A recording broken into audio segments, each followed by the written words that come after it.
I witness that there is no God but Allah, and I witness that Muhammad is his prophet. I have discovered certain remarkable scientific things in Quran and Hadith. साल था 1985। जगह मिस्र का शहर Cairo. यहाँ एक international conference हो रही थी। टॉपिक था कुरान और मेडिकल साइंस।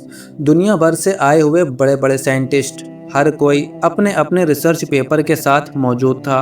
उन्हीं में से एक थे प्रोफेसर आर्थर जे एलिसन, लंदन की सिटी यूनिवर्सिटी में इलेक्ट्रिकल इंजीनियरिंग के प्रोफेसर और साथ ही पैरासाइकोलॉजी के रिसर्चर। यानी एक ऐसा इंसान जो सिर्फ वही मानता था जो सबूत से साबित हो सके। प्रोफेसर एलिसन ने इस कॉन्फ्रेंस में एक खास विषय पर रिसर्च पेश की, नींद और बेहोशी के हालत में इंसान की कॉन्शियसनेस। अब हैरानी की बात यह थी कि जो बातें वो साइंस के जरिए समझने की कोशिश कर रहे थे, उनका जिक्र कुरान की एक आयत में पहले से मौजूद था। ये बात उनके लिए सिर्फ इत्तेफाक नहीं थी, बल्कि एक सवाल बन गई। एक किताब जो 1400 साल पहले आई, वो ऐसी बात कैसे कर सकती है जो आज का साइंस समझ रहा है। कॉन्फ्रेंस आगे बढ़ती रही और अलग अलग साइंटिस्ट्स अपने रिसर्च पेश कर रहे थे, लेकिन धीरे धीरे एक अजीब सी बात सामने आने लगी। कई साइंटिफिक फाइंडिंग्स कुरान के आयतों से मैच कर रही थी। अब ये सिर्फ एक या दो बातें नहीं थीं, ये एक पैटर्न बन रहा था। और फिर आया कॉन्फ्रेंस का आखिरी दिन। सब लोग क्लोजिंग सेशन में बैठे थे। कोई अंदाज़ा नहीं था कि क्या होने वाला है। तभी प्रोफेसर एलिसन खड़े हुए और उन्होंने ऐसा ऐलान किया जिसने पूरे हॉल को हैरान कर दिया। उन्होंने कहा, मैं गवाही देता हूँ कि अल्लाह के सिवा कोई माबूद नहीं और मोहम्मद सल्लल्लाहु अलैहि वसल्लम अल्लाह के रसूल हैं। That there is no God but Allah, and I witness that Muhammad is his prophet. I have discovered certain remarkable scientific things in Quran and Hadith. So I think it's my duty to tell them that they should read these books, because they would find their scientific imagination stimulated. They would find new experiments, possibilities of scientific research. जी हाँ, एक scientist जिसने अपनी पूरी जिंदगी logic और evidence पर बिताई, उसने इस्लाम कबूल कर लिया। और सिर्फ इतना ही नहीं, उन्होंने अपना नाम बदल कर रखा अब्दुल्ला एलिसन। लंदन वापस आने के बाद उन्होंने अपनी ज़िंदगी के बारे में बहुत कुछ शेयर किया। उन्होंने बताया कि मैंने हमेशा सच की तलाश की है और मैं सिर्फ उसी चीज़ को मानता हूँ जो सबूत से साबित हो सके।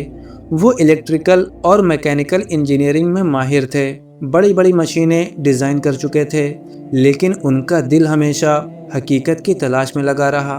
और फिर एक और हैरान करने वाली बात सामने आई।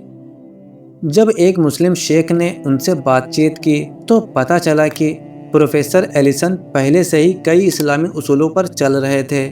उन्होंने कभी पोर्क नहीं खाया। असल में वो हमेशा से वेजिटेरियन थे। उन्होंने कभी शराब नहीं पी, सिगरेट तक को हाथ नहीं लगाया। क्यों? क्योंकि उन्हें लगता था कि ये चीज़ें जिस्म और रूह दोनों के लिए नुकसानदेह हैं। शेख ने उनसे कहा, आप तो पहले से ही एक मुस्लिम की तरह जी रहे हैं। ये सुनकर अब्दुल्ला एलिसन की खुशी का ठिकाना नहीं रहा। उन्हें ऐसा लगा जैसे वो हमेशा से ही इसी रास्ते पर थे, बस नाम अब मिला है। उन्होंने एक बड़ा सपना देखा। वो लंदन में एक इस्लामिक साइंटिफिक रिसर्च इंस्टीट्यूट बनाना चाहते थे, जहां साइंस और इस्लाम को साथ लेकर रिसर्च हो, खासकर उन फील्ड्स में जिन्हें मॉडर्न साइंस अभी पूरी तरह नहीं समझ पाई है, जैसे पैरासाइकोलॉजी और कॉम्प्लीमेंट्री मेडिसिन। उनका मानना था कि वेस्टर्न वर्ल्ड बहुत मटेरियलिस्टिक हो चुका है। उन्हें लगता है साइंस के पास हर सवाल का जवाब है, लेकिन हकीकत इससे कहीं ज़्यादा गहरी है। उन्होंने कहा, अगर साइंटिस्ट कुरान और हदीस को खुले दिल से पढ़ें तो उन्हें नए नए एक्सपेरिमेंट्स के आइडियाज़ मिलेंगे, नई सोच मिलेगी। अब्दुल्ला एलिसन सिर्फ एक साइंटिस्ट नहीं थे, वो एक बेहतरीन इंसान भी थे। उनके दोस्त डेविड फॉन्टाना कहते हैं, आर्थर एक ऐसे इंसान थे जो सिर्फ सबूत पर यकीन करते थे, लेकिन जब उन्हें किसी चीज़ की सच्चाई समझ आती तो वो पूरे हौसले के साथ उसका साथ देते, चाहे पूरी दुनिया उसके खिलाफ क्यों ना हो।